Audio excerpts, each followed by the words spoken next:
Entonces, lo primero que vamos a explorar son los niveles de organización del escrito. El título y los subtítulos, que en este caso le vamos a llamar encabezados. Entonces vamos a utilizar, como se establece aquí, el encabezado centrado en negritas con mayúscula tamaño 14 para los títulos, para los encabezados 1. Esto es el primer título. Y sería para el nombre de los apartados, en el caso del documento, los apartados, recuerden que son 6: introducción, tema de estudio, desarrollo del tema, conclusiones, referencias y anexos. Eso sería lo único que llevaría encabezado centrado en negritas con mayúsculas tamaño 14 puntos. De ahí vienen los subtítulos. Los subtítulos serían el nivel 2, encabezado alineado a la izquierda, no centrado, a la izquierda, en negritas con mayúsculas y minúsculas en tamaño de 12 puntos. Yo espero que nuestros trabajos solamente lleven los títulos y los subtítulos, pero si tuviéramos necesidad de un subtítulo del subtítulo, sería el encabezado 3, y entonces la diferencia con el encabezado 2 sería que aquí le daríamos una sangría, aquí lo especifica, y al final le pondríamos un punto. Esos serían los 3 niveles de organización de los encabezados. Otro punto importante es el manejo de abreviaturas. Para nosotros es común escribir en el documento Secretaría de Educación Pública y se recomienda que la primera vez se escriba completo, como aparece en este ejercicio, Secretaría de Educación Pública, y luego entre paréntesis SEP.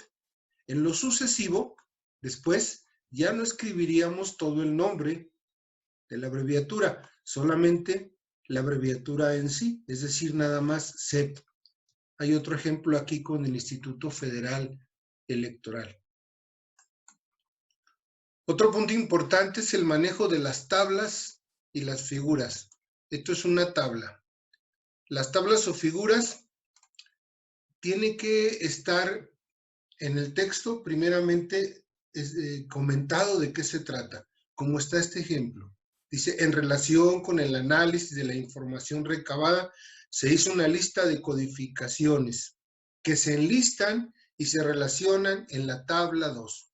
Y entonces enseguida se agrega la tabla 2. Este más o menos es la tabla. Este es el formato. Aquí vamos a encontrar algunas ideas. Nombre de la tabla, el tabla 2, luego su nombre y desarrollado hacia el final. Usted va a encontrar, va a poner fuente de elaboración personal si la hizo usted o si la tomó de alguna referencia, aquí se escribe la referencia.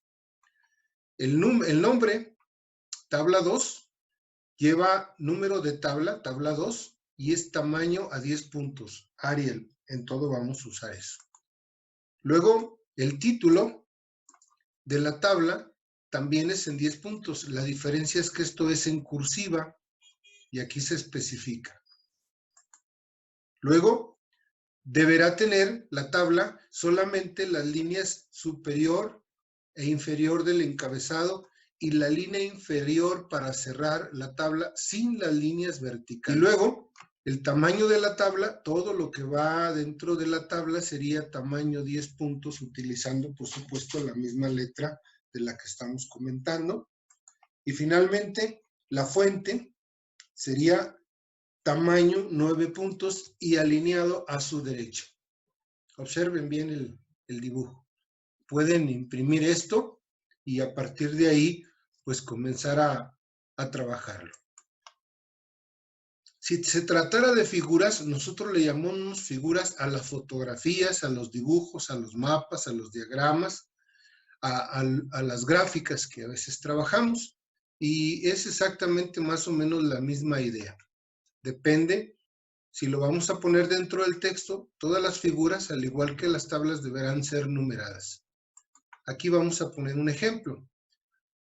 ¿Para qué se hace una figura o un dibujo o una fotografía? Pues es para enriquecer el texto. es para comunicar hechos importantes. No debe ser solamente para presentarlo.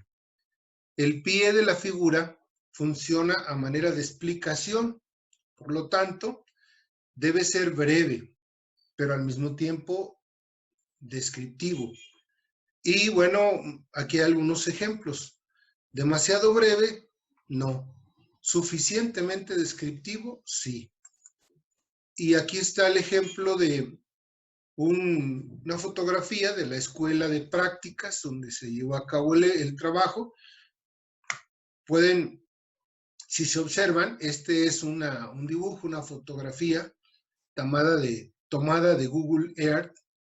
Y entonces, vea cómo se pone la fuente.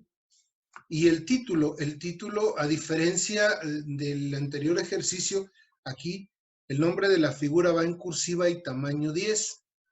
Y el título o nombre va en tamaño de 10 puntos, pero no cursivo. Y la fuente va en tamaño 9 puntos.